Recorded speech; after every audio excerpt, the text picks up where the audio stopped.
اس سے پہلے آیت کریمہ کے اندر متقی اور پرہیزگاروں کے اوصاف بیان کیے گئے کہ اللہ تبارک و تعالیٰ نے ان کی صفت بیان فرمائی اور ساتھ ہی ساتھ اعلان فرما دیا کہ یہ لوگ کامیاب ہیں۔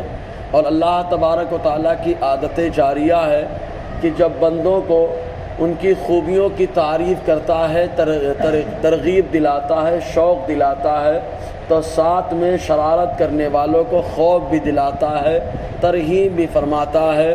تو فوراً ایک آیت جو ہے کھلے کافروں کے بارے میں ہے کہ جو کھلے کافر ہوں ان کے بارے میں اللہ تعالیٰ فرماتا ہے، اے محبوب صلی اللہ علیہ وسلم آپ انہیں ڈراؤ نہ ڈراؤ، سمجھاؤ نہ سمجھاؤ، وہ ایمان لانے والے نہیں ہیں۔ تو وہ ایمان لانے والے نہیں اس لیے کہ اللہ تبارک و تعالیٰ نے مہر لگا دی ہے، وہ ایمان نہیں لائیں گے۔ اب یہاں پر ایک سوال ضرور پیدا ہوتا ہے کہ جب اللہ تبارک و تعالیٰ نے مہر لگا دی وہ ایمان نہیں لائیں گے، تو یہ تو جو ہے مجبور دکھ رہے ہیں کہ مجبور ہو گئے مہر کی وجہ سے ایمان نہیں لائے۔ تو اس کا جواب یوں دیا جاتا ہے کہ یہ اس وقت بات کی جاتی کہ مجبور ہو گئے جب اللہ تبارک و تعالیٰ ان کو عقل نہ دیتا اور نہ ہی اللہ تبارک و تعالیٰ اپنی قدرت کی نشانیاں دکھاتا کہ جیسے سورج کا نکلنا ایک وقت پہ نکلتا ہے، ایک وقت پہ ڈوبتا ہے، چاند کا نکلنا، بارش کا ہونا اور زمین کا ٹھہرنا، آسمان کا ٹھہرنا، دنوں کا آنا جانا، یہ سب اللہ تعالیٰ کی قدرت پر دلالت کرتے ہیں۔ مزید یہ کہ رہنمائی کے لیے اللہ تبارک و تعالیٰ نے نبیوں کے سلسلے کو قائم فرما دیا۔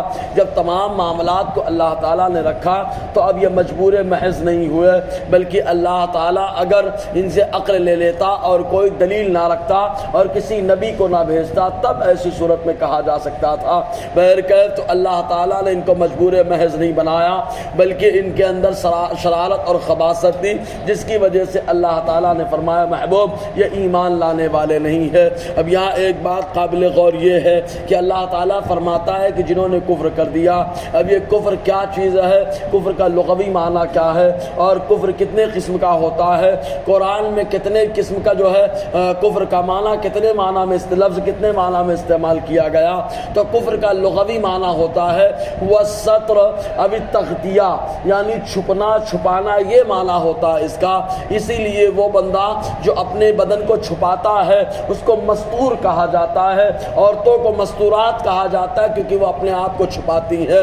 تو کفر کا لغوی معنی چھپنا اور چھپانا ہوتا ہے، اور شریعت اور اصطلاح شرع کی زبان میں کفر کا معنی ان چیزوں کا انکار کرنا جو حضور صلی اللہ علیہ وسلم اللہ کے پاس سے لے کر کے آئے۔ نماز کی فرضیت کا انکار کرنا یہ کفر ہے، اور زکوٰۃ کی فرضیت کا انکار کرنا یہ کفر ہے، قرآن مقدس کا انکار کرنا یہ کفر ہے، آخرت کے عالم کے معاملات کا انکار کرنا یہ کفر ہے، کیونکہ جو حضور صلی اللہ علیہ وسلم اللہ کے پاس سے لے کر کے آئے ان کا انکار کرنا یہ کفر کہلاتا ہے۔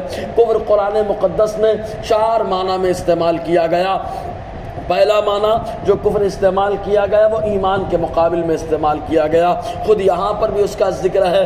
اور دوسرا معنی جو کفر کا استعمال کیا گیا قرآن میں وہ انکار کے معنی میں کیا گیا۔ اللہ تعالیٰ فرماتا ہے فَفَسَقَ عَنْ أَمْرِ رَبِّهِ وَكَانَ مِنَ الْكَافِرِينَ۔ اس طریقے سے کئی آیتیں ہیں جن میں ابلیس کا ذکر ہوا کہ ابلیس نے کفر کر دیا، انکار کر دیا، سجدہ کرنے سے اس نے جو ہے سجدہ نہ کیا۔ تو کفر جو انکار کے معنی میں بھی آیا، اور اسی طریقے سے جو ہے کفر کبھی کبھی جو ہے ناشکری کے معنی میں بھی آتا ہے۔ خود قرآن مقدس میں اللہ تعالیٰ فرماتا ہے وَاشْكُرُوا لِي وَلَا تَكْفُرُونَ کہ تم لوگ میرا شکر ادا کرو، میری ناشکری مت کرو۔ اور ایک کفر جو ہے بیزاری کے معنی میں ہے۔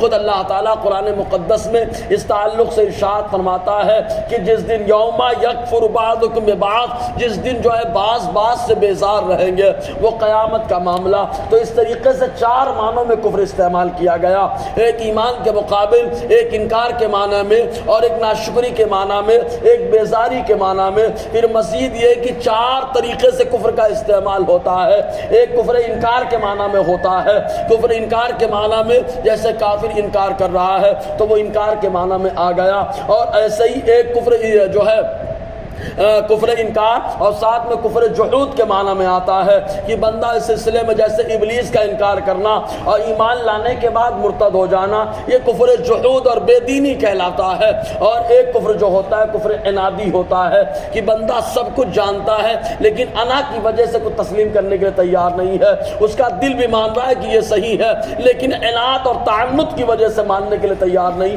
اور ایک کفر نفاق ہوتا ہے کہ دل میں بندے کے کفر چھپا ہوتا ہے اور زبان سے جو ہے ایمان کا اقرار کرتا رہتا ہے۔ اور کافر کئی طریقے کے ہوتے ہیں، پیدائشی کافر آدمی جب اگرچہ فطرت اسلام پہ آیا لیکن ماں باپ نے جو اس کو یا تو کافر یا یہودی یا نصرانی یا مجوسی بنا دیا، حالات کے پیش نظر کافر پروان چاہا۔ اور ایک وہ ہوتا ہے پہلے مسلمان تھا اور اس کے بعد اسلام سے پھر گیا، اس کو کافر مرتد کہا جاتا ہے، اس کے ساتھ بڑی سختی برتی آقا علیہ السلام نے۔ اور ایک کافر کھلا ہوتا ہے جس کو کافر مجاہر کہا جاتا ہے، اور ایک کافر چھپا ہوتا ہے جس کو کافر منافق کہا جاتا ہے۔ تو یہاں پر کھلے کافروں کا ذکر ہے۔ اللہ تعالیٰ فرماتا ہے ان الذین کفروا سواء علیہم اانذرتهم ام لم تنذرهم لا یؤمنون، بے شک جن لوگوں نے کفر کر دیا برابر ہیں اے محبوب آپ انہیں ڈراؤ یا نہ ڈراؤ، لا یؤمنون وہ ایمان لانے والے نہیں ہے۔ کیوں ایمان لانے والے نہیں ہے؟ وجہ آگے ذکر فرمائی اللہ تعالیٰ نے۔ اللہ تعالیٰ ہم سب کو فیضان قرآن برکات قرآن سے مالا مال فرمائے۔